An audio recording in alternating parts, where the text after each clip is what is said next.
اب اس کے بعد کہا جا رہا ہے وَقَرْنَ فِي بُيُوتِكُنَّ، اور اے نبی کی عورتوں تم اپنے گھروں کے اندر رہا کرو. لیجئے ابھی تک تو یہ کہا جاتا تھا، یہ تو مولانا لوگوں نے اپنے من سے بنا کے رکھا ہے، عورتوں کو قید کر کے رکھنا اور عورتوں کو چار دیواری کے اندر رکھنا یہ مولویوں کا فتویٰ ہے، یہ اسلام سے اس کا کوئی تعلق نہیں ہے. میری ماں اور بہت بہنوں، یہ قرآن کی آیت ہے، قرآن کے 22ویں پارے کی آیت ہے. جاؤ خود اٹھا کر کے قرآن دیکھ لو، ترجمہ دیکھ لو، ٹرانسلیشن دیکھ لو، انواد دیکھ لو. اللہ کہہ رہا ہے کہ اے میرے نبی کی عورتوں تمہارا کام گھر کو سنبھالنا ہے، یہ کوئی معمولی کام نہیں ہے. عورت یہ نہ سمجھے کہ میری ڈیوٹی کمزور ہے، میرا کام کمزور ہے. تجھے گھر کے اندر رہ کر کے ایک اچھی ماں بننا ہے، ایک اچھی بیٹی بننا ہے، ایک اچھی بیوی بننا ہے. ضروری نہیں ہے کہ عورت ہوائی جہاز میں ایئر ہوسٹس بن کر کے غیر مردوں کو لبھائے گی تب یہ کہلائے گی کہ ہاں اس نے بڑا کارنامہ انجام دیا. بڑے بڑے شاپنگ مال میں اور بڑی بڑی دکانوں میں عورت کو آدھے ادھورے کپڑے پہنا کر کے وہاں غیر مردوں کو آکرشت کرنے کا کام دیا جائے تب عورت کو لگے کہ ہاں صاحب میں بڑے کام کی چیز ہوں. اسلام یہ کہتا ہے عورت گھر کے اندر رہ کر کے، پردے کے اندر رہ کر کے بھی بہت کچھ کر سکتی ہے. وَقَرْنَ فِي بُيُوتِكُنَّ، اپنے گھروں کے اندر جمی رہو. وَلَا تَبَرَّجْنَ تَبَرُّجَ الْجَاهِلِيَّةِ الْأُولَى، اور جب تم گھر سے نکلا کرو تو بن سنور کر کے، اپنے آپ کو ایکسپوز کر کے، نمایاں کر کے، سجا کر کے، سوار کر کے، ایسے کپڑے پہن کر جس کپڑے میں تمہاری خوبصورتی نظر آئے ایسی بن کر کے تم نہ نکلا کرو. تبرج عربی میں برج کہتے ہیں، کسی قلعے کی ایسی عمارت کو جو دور سے نظر آئے اس کو عربی میں برج کہتے ہیں. اسی سے بنا ہے تبرج، یعنی عورت ایسی بن کر کے نہ نکلے کہ دور سے ہی پتہ چل جائے کہ ہاں عورت جا رہی ہے.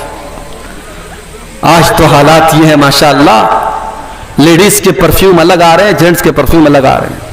اب تو خوشبو بتا دیتی ہے کہ کوئی اس راہ سے ہو کر گیا ہے. میری ماں اور بہنوں، اسلام تو وہ دین ہے جو عورت کو خوشبو لگا کر کے غیر مردوں کی مجلس کے پاس سے گزرنے سے منع کرتا ہے.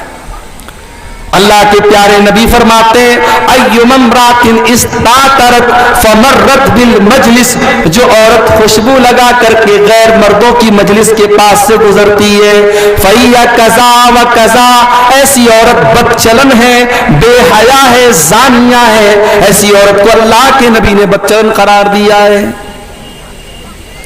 آج افسوس کی بات ہے مسلمان عورتیں ہیں، مجھے تو حیرت اس کے باپ پر ہوتی ہے، مجھے حیرت اس کے بھائی پر ہوتی ہے، مجھے حیرت اس کے بیٹے اور اس کے شوہر پر ہوتی ہے کہ وہ کیسے الاؤ کرتا ہے کہ اس کے گھر کی عورتیں ایسے کپڑے پہنے جیسے آج مسلمان لڑکیاں اور عورتیں پہن رہی ہیں. ایسا لباس ہے، پوری آستین نظر آ رہی ہے، پیٹھ نظر آ رہی ہے، عورت کا پورا جسم نظر آ رہا ہے. اتنا ٹائٹ کپڑا ہے کہ کپڑا پہننے کے باوجود ایسا لگ رہا ہے کہ عورت ننگی ہے.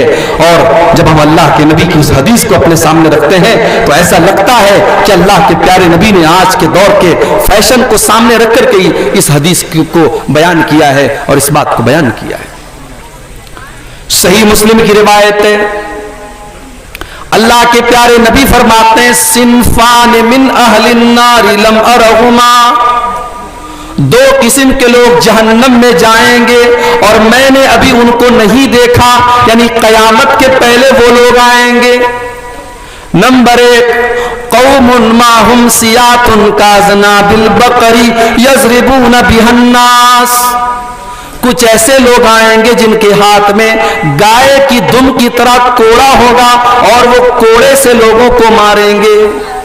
اب یہاں کوڑے کا مطلب کوڑا بھی ہو سکتا ہے اور یہاں کوڑے کا مطلب یہ بھی ہو سکتا ہے کہ ان کے ہاتھ میں پاور ہوگا، ان کے ہاتھ میں طاقت ہوگی اور وہ طاقت کا غلط استعمال کریں گے.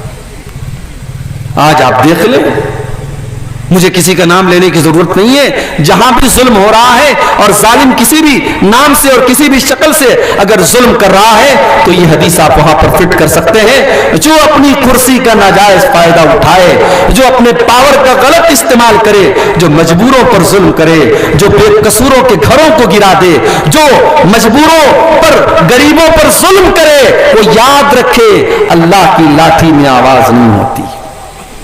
اللہ کی لاٹھی میں آواز نہیں ہوتی. جو آج صاحب مسند ہیں کل نہیں ہوں گے, کرایہ دار ہیں, ذاتی مکان تھوڑی ہے.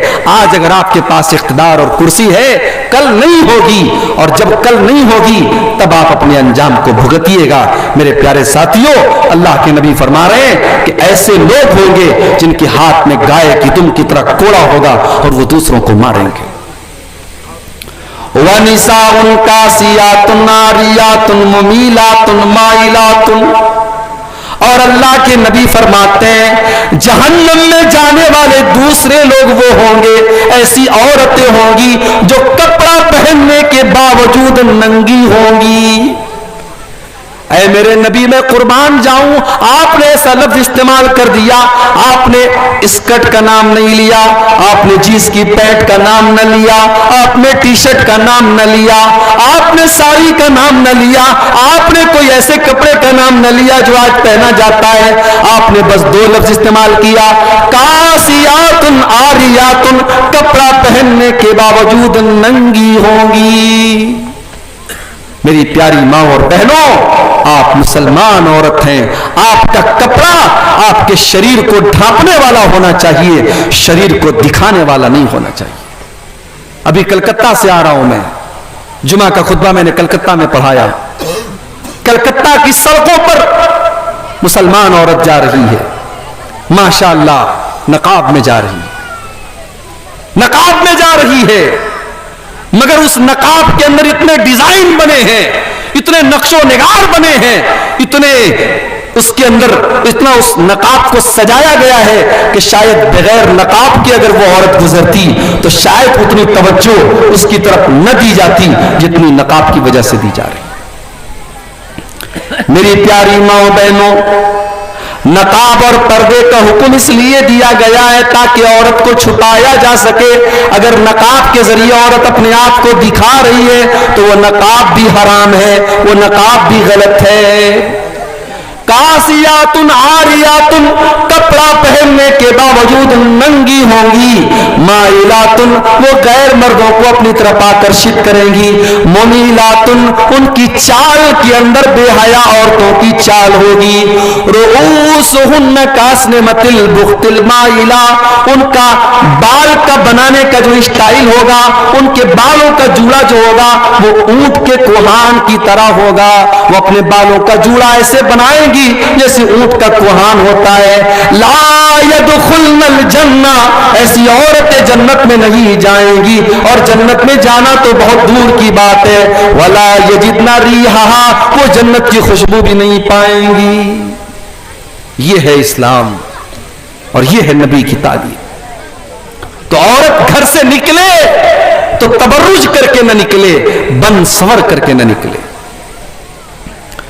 نبی اکرم کا دور ہے, مسجد میں نماز کے لیے عورتیں بھی آیا کرتی ہیں, مردوں کے پیچھے عورتوں کی سب لگتی ہے. نماز ختم ہوتی ہے, مرد حضرات بھی مسجد سے نکل رہے, عورتیں بھی نکل رہی ہیں. اللہ کے پیارے نبی کی نظر پڑ گئی, آپ نے دیکھا کہ مردوں اور عورتوں کی بھیڑ آپس میں گڈمڈ ہو رہی ہے, مل رہی ہے. آپ نے بڑے غصے میں عورتوں سے کہا, استاخرنا, اے عورتوں تم پیچھے ہٹ جاؤ. لیس لکن ان تحققن الطریق, بیچ راستے میں سے چلنا تمہارا کام نہیں ہے. عورتوں پیچھے ہٹو, تمہارا کام بیچ راستے میں سے چلنا نہیں ہے, مردوں سے سٹ کر کے چلنا نہیں ہے. علیکن بحافات الطریق, اے عورتوں تم کناروں سے چلو, تم راستے کے کناروں سے چلو, بیچ راستے میں سے نہ چلو. او میری پیاری ماں بہنوں, وہ رات رات بھر جلسے اور تقریریں سننے والی عورتیں تو نہیں تھیں. انہوں نے نبی کی حدیث کو سنا, انہوں نے نبی کے جملے کو سنا. حدیث کے الفاظ ہیں فَكَانَتِ الْمَرْأَةُ تَلْتَصِقُ بِالْجِدَارِ. نبی کا ایک جملہ سننے کے بعد عورتوں نے اللہ کے نبی کی بات پر عمل کیا اور اتنا کنارے سے چل رہی تھیں کہ بعض عورتیں دیوار سے چپک کر کے چلتی تھیں اور ان کا کپڑا دیوار میں پھنس جایا کرتا تھا.